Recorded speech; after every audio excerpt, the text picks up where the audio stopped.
This is where I may get accused of being crazy conspiratorial, but I 100% believe that there are people inside of Twitter that are trying to suppress content that is, not in the interest of the CCP.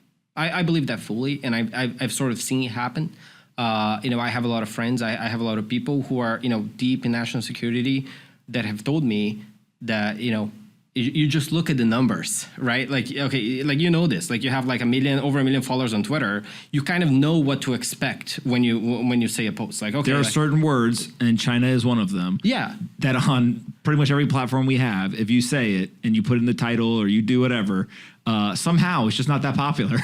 Yeah, I mean, really weird, right? Like you can say, hello, good morning, and you're gonna get 1,000 likes. Or you can post some things that are, adversal to Venezuela or Brazil, and you're still gonna get some likes. But you say the word China, and there's nothing. And you think that is likely, again, we don't know for sure, but likely intentional?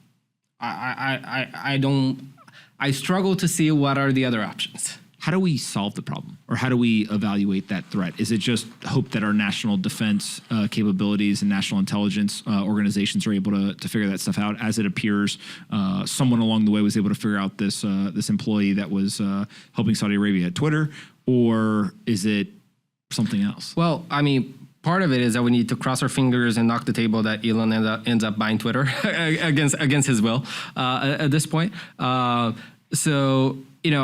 do think that having an individual like that is necessary to solving this. But, Pomp, to be completely honest, like, I think what we need to do is to fight back, I think and this is part of the culture that doesn't let us say things that we've seen happen more recently. But, I still come back to this, and I think the example of like the Soviet Union or GM in the 40s, these people would not, like, if those people were here today and they saw what's happening with, companies lobbying to, build chip manufacturing in China, that kind of stuff, that is so it goes so against the interests of the United States.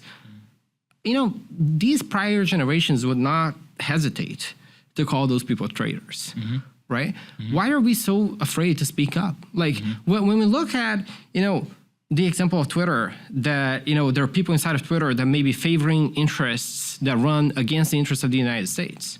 Like, why are we afraid to call that out for what it is and say that people in Twitter are, doing something that could be treasonous to the U.S.? Right? And who has the courage to investigate that? Hey, you! Did you like this video? Great. Make sure you subscribe, like the video, and see you next time.